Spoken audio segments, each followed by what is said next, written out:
राधे राधे, जय श्री कृष्ण। दोस्तों, क्या आप कभी मेहंदीपुर बालाजी गए हैं?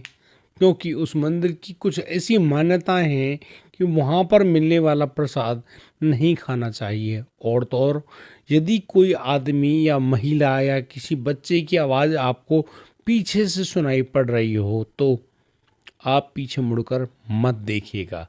यदि आप पीछे मुड़कर देखते हैं तो फिर आपके साथ कुछ ऐसी घटनाएं घटित होने लगती हैं जिनको बहुत कुछ कहा जाता है। यानी कि एक ऐसी कहानी मैं आप लोगों के सामने पेश करना चाहता हूँ जो कि एक बिल्कुल सच्ची कहानी है। एक ऐसी कहानी है उस बच्ची की जिस बच्ची ने वहां पर पीछे मुड़कर देख लिया था, लेकिन बच्ची के सामने कुछ ऐसा घटित होने वाला था। वह बच्ची आज भी जब इसके बारे में कुछ सोचती है तो उसकी सांसें बहुत तेज तेज चलने लगती है। वो बिल्कुल घबरा जाती है, पसीनों में तरबतर हो जाती है। लेकिन बड़ी मुश्किल से उसका जब इलाज हुआ तब जाकर वो लड़की ठीक हुई। आज मैं आप लोगों के सामने एक ऐसी कहानी लेकर आया हूँ जो ना केवल आपको चौंकाएगी बल्कि आपको सतर्क करेगी कि आप कभी भी मेहंदीपुर बालाजी यदि जाएं तो आप वहाँ पर सावधान रहें, सचेत रहें, क्योंकि इस तरह की घटनाएं आपके साथ भी घटित हो सकती हैं।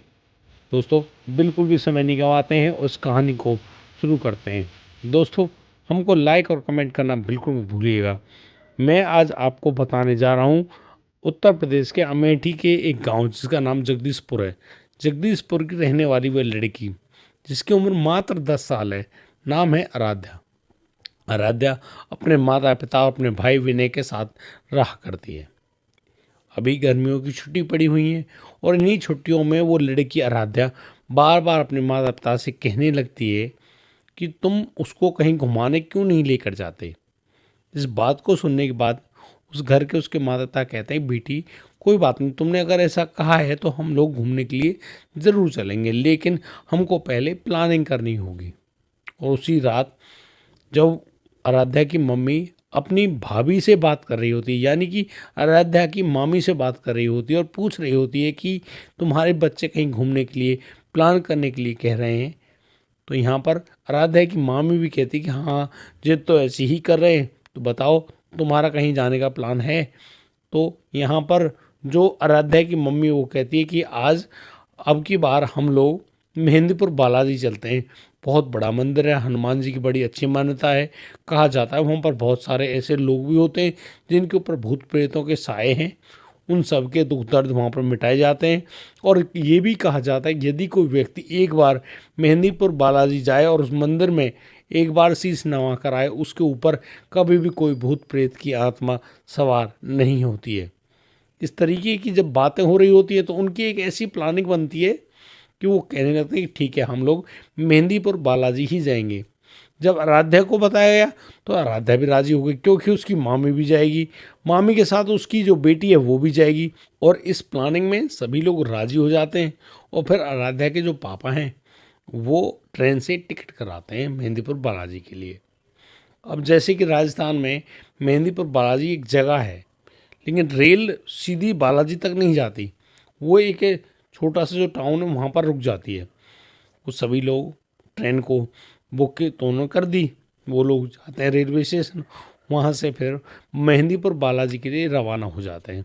ट्रेन जैसे कि आगे बढ़ी, उत्तर प्रदेश से राजस्थान में गई और फिर उस टाउन में जिस जगह पर वो रेलवे स्टेशन था वहाँ पर जाकर वो उतरे और बस यहाँ से एक ऑटो लिया और ऑटो से करीब 20 किलोमीटर दूर जो मेहंदीपुर बालाजी की जो जगह है जहाँ पर मंदिर है वहाँ तक गए।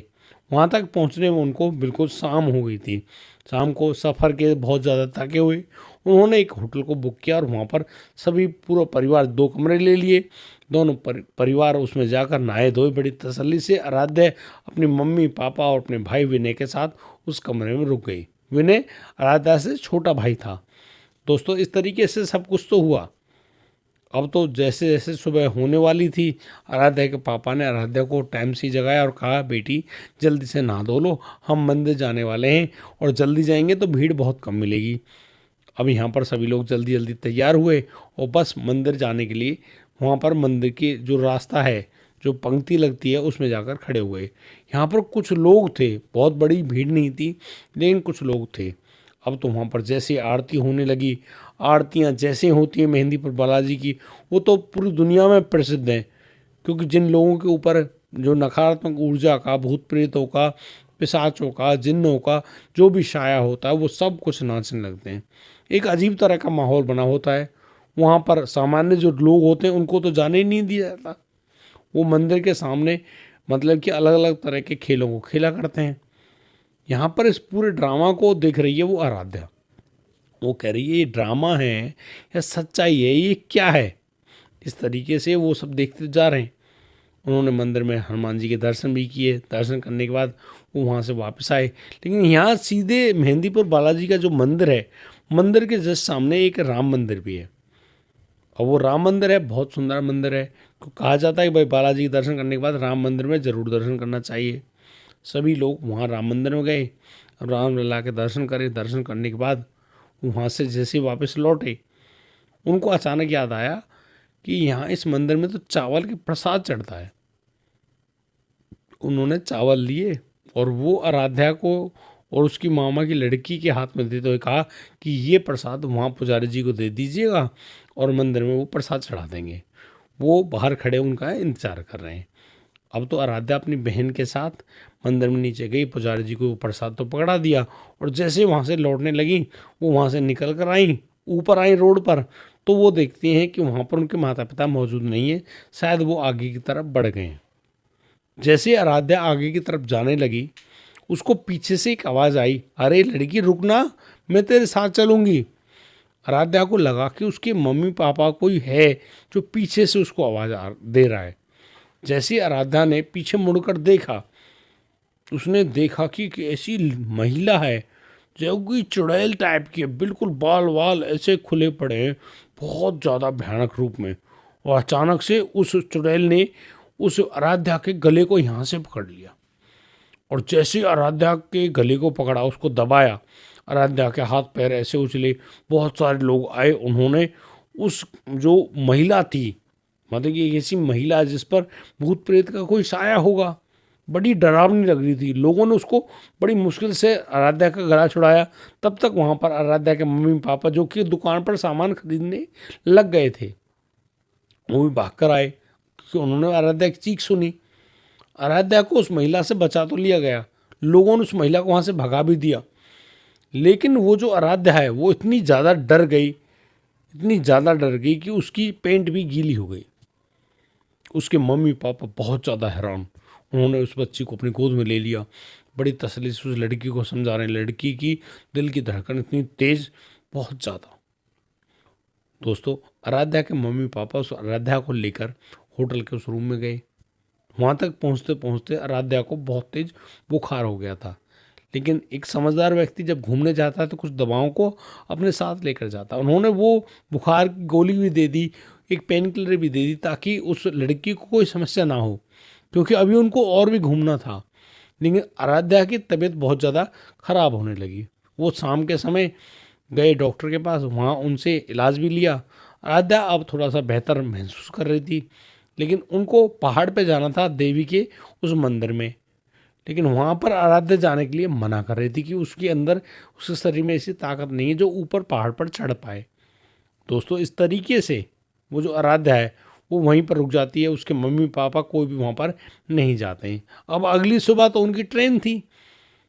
अगली सुबह ट्रेन के लिए वो तैयार हुए और बस 9 बजे उस होटल से निकल गए अपनी ट्रेन के लिए। वो लोग अपनी ट्रेन से वहाँ पर बैठे और सीधे अपने अमेठी आ गए। अमेठी आने के बाद वो लड़की आराध्या अपने मम्मी पापा, अपने भाई के साथ अपने घर आ गई। घर में वो बिल्कुल सामान्य तरीके से मौजूद है। बच्ची को बुखार भी है, उनके जो फैमिली डॉक्टर हैं उनका इलाज करते हैं। इलाज से वो लड़की धीरे धीरे ठीक होने लगती है, लेकिन अभी पूर्णतः ठीक नहीं है। ये सारा माहौल तो बना, अब इसी माहौल के साथ वो मम्मी पापा हैं, वो उस लड़की को अपने घर में बड़ी तसल्ली से रखते हैं। एक रात करीब 2:30 बज रहे थे। आराध्या की मम्मी सुनती है कि उसकी छत पर कुछ ऐसी आवाज़ें आ रही हैं जो कि धम धम की आवाज़, जैसे कोई छत से कूद रहा हो, छत पे जैसे कि उछल रहा हो, उसके पैरों से धम धम की आवाज़ आ रही हो। तभी वो देखती हैं कि यहाँ पर आराध्या बेड पर मौजूद नहीं है। फिर उनको अचानक याद आता है कि उनकी छत पर कहीं और जगह से चढ़ने का तो रास्ता नहीं है, घर के अंदर से ही जीना जाता है। वो सोचते हैं शायद आराध्या छत पर गई होगी। वो तुरंत वहाँ से उठी, वो सीधी छत पर जाकर देखने वाली थी। तभी उन्होंने देखा कि आराध्या छत पर है। उसने ऊपर की तरफ ऐसे मुंह कर रखा है और कूद रही है, उछल रही है, तेज तेज भाग रही है। उन्होंने आराध्या को आवाज़ लगाई, लेकिन आराध्या ने कोई आवाज़ नहीं सुनी। माँ अपनी बेटी के पास भाग कर गई, उसको पकड़ा और आराध्या को नीचे चलने के लिए कहा। लेकिन आराध्या, जो कि ऊपर की तरफ देख रही थी, उसने अपनी निगाह नीचे नहीं करी। माँ ने अपनी बच्ची को पकड़ा और उसको सीधे नीचे लेकर आई। नीचे लाने के बाद उसने आराध्या को अपने कमरे में जैसे लेकर गई, उसके पिता भी जाग गए थे। वो उस लड़की से कहने लगी, बेटा कोई परेशानी है, कोई दिक्कत है, बताओ। अब तो वो जो लड़की है वो कहती है कि उसको सोना है, उसको नींद आ रही है। उन माता पिता ने उस बच्ची को वहाँ पर आराम से लिटा दिया और आराध्या सो गई। और वो बड़े लंबे समय तक सोई। सुबह 10 बजे करीब उसकी आँख खुली।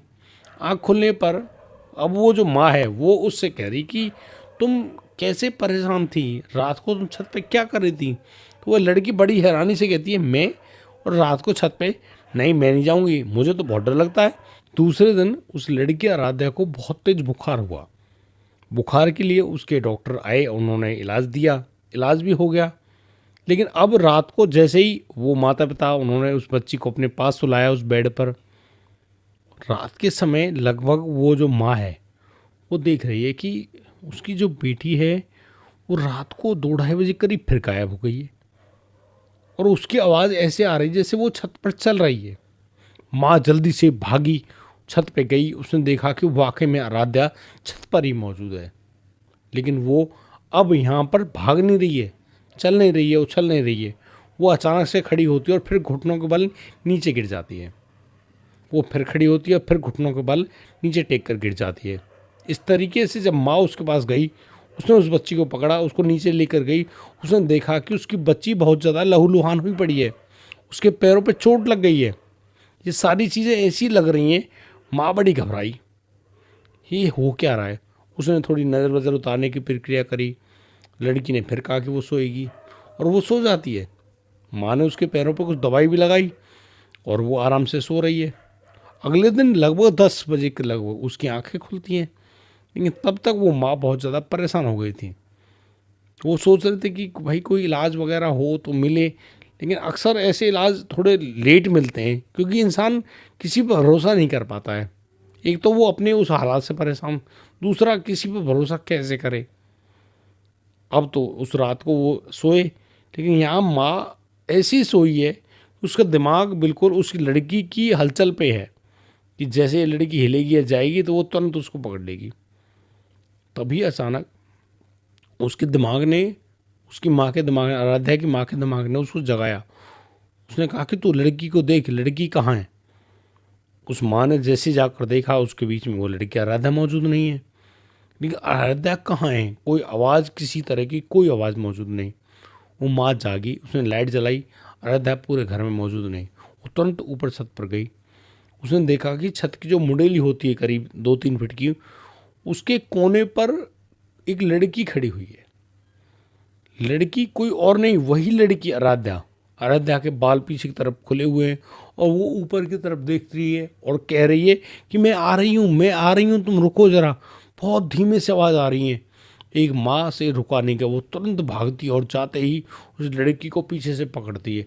अगर वो 1 सेकंड भी लेट हो जाती तो आराध्या नीचे गिर चुकी थी।